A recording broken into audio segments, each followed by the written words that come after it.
Sabrina here, and I wanted to come on today to talk to you guys about my number one biggest issue in my yard this year. It's spring 2020, and with that, I hope everybody is staying safe and with family, and I know we're all looking forward to getting back to some sense of normalcy, so I hope I can help you out a little bit here in your yard while we're stuck at home. So, with that, I got the peach leaf curl. And this year we had a longer, wetter spring, and with that comes a wider window of opportunity for our plants to get infected by viruses and bacteria and funguses and pests and all of those things. So I want to give you another option than what you traditionally hear, which most of the time with peach leaf curl, everybody recommends something that's copper based, like a fungicide that's copper based, okay? And it's a foliar spray. And that's not what I'm recommending to you here. So I hope that you guys are all excited to hear about what I am going to be recommending to you. And let's first get into peach leaf curl, who she is, what it does, how we're gonna fix her, and all that good stuff. So first off, she is a fungus called Terfina deformans. She causes the leaf structure of the cell to multiply rapidly and create like a bubble look effect on the leaf. So it looks as if you chewed up a piece of bubble gum and somebody just threw it on the leaf of your tree or leaves of your tree. So she's very easy to detect. Sometimes she'll also be just a pale yellow or like a light yellow bubble color too, if she hasn't reached that red stage yet. But usually once in the spring, once you've already gotten her, she's here. It is what it is. So now I'm just going to help this tree out a little bit by providing this extra boost for her. So this girl was planted in 2017. This is her 4th year here in this yard, and when she came here she was just a little stick, so I'm super proud of her. She's gotten so big, but let's get into peach leaf curl. So naturally your tree will flush off that first set of leaves that has the fungal visibly on it, the fungus visibly on it, and so she's going to produce a second set of leaves, which is going to take some of her energy and nutrients that she would normally be using for fruit production. So that's going to cause a little bit of a damper there, but nonetheless, it's easy. We're going to still be able to get some production out of her this year, and we're going to help her for the years going forward. So that starts to my recommendations. 1, make sure she's getting thoroughly watered. Obviously, you always hear that. Make sure you're getting water, but not too much water, but enough water. Yeah, so you have to find that happy medium where you're at. I have a little microclimate here, so mine's a little bit different than what I would usually recommend because she's not in full sun. So I'm just going to say adequately water your tree. Make sure she's getting enough water. 2nd, make sure you're fertilizing your tree. I usually use a compost tea fertilizer, but if you do not have that, then there is another recommendation I'll have for you later when I'm talking about what we're going to do to help this tree out. So water, fertilize, and 3rd, it's not something I normally recommend, but I'm going to in this circumstance, is I am a purist by heart. I believe that the tree is only going to produce what the tree can handle, but in this circumstance, I'm going to thinly thin the fruit. Now, when I see a large bunch, I will take, what I need to off of there. I will not completely thin the tree out though. So I'm going to thinly thin. And that's just an experiment I'm doing this year to kind of help her out. If you don't feel like thinning, because thinning's not your thing, by all means, don't worry about thinning. But I'm going to do that this year. So now I'm going to get into how I'm going to fix this.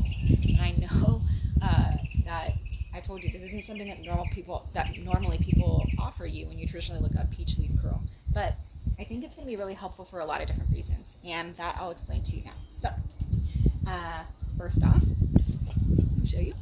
It's Ivy Organics 3-in-1 Plant Guard, and it is protection against damage, sunburn, insects, and rodents for use on roses, fruit and nut trees, ornamental trees, and shrubs. It's OMRI listed for organic use. Now you can buy it directly from their website, or I think it's sold at Home Depots. If you have, let me know if you've tried the 3-in-1 Plant Guard and what you've been using it on. For me, this will be the first time I'm applying it to this peach tree and into my yard. So I've heard it's going to do really, really well. So let's get into the ingredients. Now, the first one that I'm going to talk about is cinnamon oil. And cinnamon oil is a natural root production hormone. So normally I'll use it when I'm doing my propagation plant cuttings, and I'll use that instead of a commercial-based root hormone. And it's actually an antifungal. So that's going to help with your IE Terfina deformans fungus. So that already is, is helpful. Then the next one, well, and also cinnamon is from a tree. I don't know if you knew that, but cinnamon is actual bark from a tree. And so let me say that one thing first. I was taught by my natural dye teacher a few years ago. I think we all know this, but we don't really think about it as much. Natural does not mean safe, and chemical does not mean bad, but I definitely do think about that every time. So I would still recommend wearing protective gloves when you're applying the product, okay? Anything in a concentrated amount, it could be harmful, right? So next is clove oil. And cloves are cloves are antimicrobial, and they help kill bacteria. So while she's more acceptable to other issues, especially since she's weakened by protecting herself from the fungus, you're going to want extra protection for all that good stuff. Now the next one is a big one. It's the main reason why I am recommending this for this issue. And this is garlic oil. Garlic is in the allium family, and all allium plants are known to be broad spectrum natural insecticides. So it's going to help with any kind of thing, any kind of bad pest that's going to be attacking this tree since she's already weakened, like I said. So allium, great. But the main reason why garlic is going to be amazing is garlic naturally contains copper. So that is your replacement for the copper fungicide. She has copper. She also has zinc. So she's going to be great for this tree in this circumstance. Now, the next one is, I'm going to lump two of them together, peppermint and spearmint. Peppermint and spearmint, they are also used as a natural insecticide, mainly to repel like spiders. They're really known for repelling, or what else? Spiders, they're going to beetles. Usually you'll get like wood borer beetles sometimes in peach trees or in stone fruit. So that's going to be a great protectant for her. And if you have a lot of like shrubs, like I have a lot of stuff growing around, so spiders really like being around here. Not that I have a problem with spiders, but it's definitely going to keep it down. I do have my vermicompost bin back here, so I am back here quite often. So any kind of reduction on that kind of stuff is great for me. Also, the last one that I'm going to talk about out of the active ingredients is rosemary. Rosemary is normally planted for mosquito repellent, but rosemary is also a fungus killer. So that's another great benefit of this product here. Now, I feel safe completely with bringing this into my yard, bringing this to my home. I am very, very particular on bringing anything into my garden because I do produce a lot of our family's produce from our own yard. And so, yeah, I take that as very serious. So I would not be recommending this if it's not something that I would recommend to be eating or putting on my stuff. Like, I'm not going to eat this, but you get what I'm saying, like putting it on plants that I'm going to be eating. So I want to show you how you're going to apply it, how you're going to make it, and show you how easy just it is. All you do is you just add water to the contents of this jar. So let me show you. Hey guys, so now I'm going to show you how to put together or how to mix the 3-in-1 Plant Guard. I have your Organics 3-in-1 Plant Guard, and I'm just going to get a screwdriver, and you're just going to lift up the edges, and there you go. Here, let me zoom in so it's a little bit easier for you guys to see. Make sure you're wearing your gloves, and here is your powder package. And here is your essential oil package. So I'm going to open that up. You're going to take your powder. It's very easy. You're going to take your powder and you're going to put that in here. Make sure that you're in a draft-free area where you're wearing some kind of mask or covering so you're not inhaling anything. Just empty the package in there.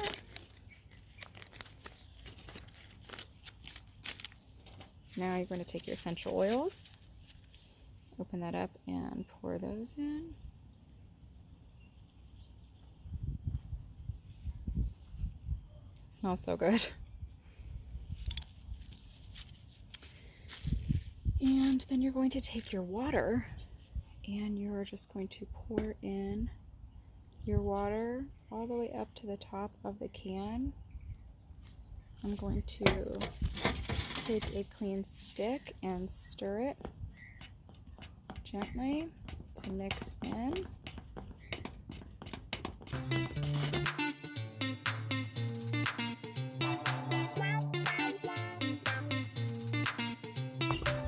Water, you want it to go almost full to the top. This one can does about, I want to say, I think it's a dozen trees. A dozen 3-gallon trees, so young trees.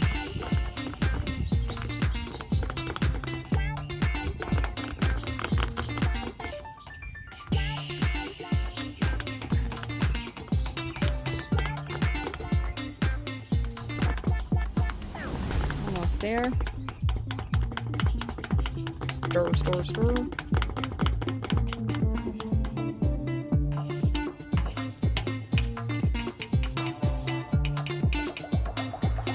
And I'm just going to put the stir stick back in here so that I don't get the product anywhere in my bag. I just used like a wooden chopstick. But you're going to want to stir this every 5 to 10 minutes to make sure that the product is staying at the right consistency while you're applying.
Hey guys, so I don't know if you noticed, I was super distracted during the video and I kept looking over to the other corner of my yard, and the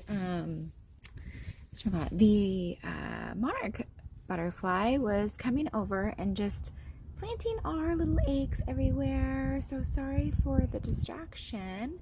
And I kept looking off, but I'm just so excited. Look, sorry, I'm trying to zoom in, but the wind, you saw my wind earlier too. Yeah. Sorry, but here, let me show you a little baby. There's a baby. He's about 3 days old, I would say. Yeah, they're so cute. I love watching them. So, sorry for the distraction, but that's where it was.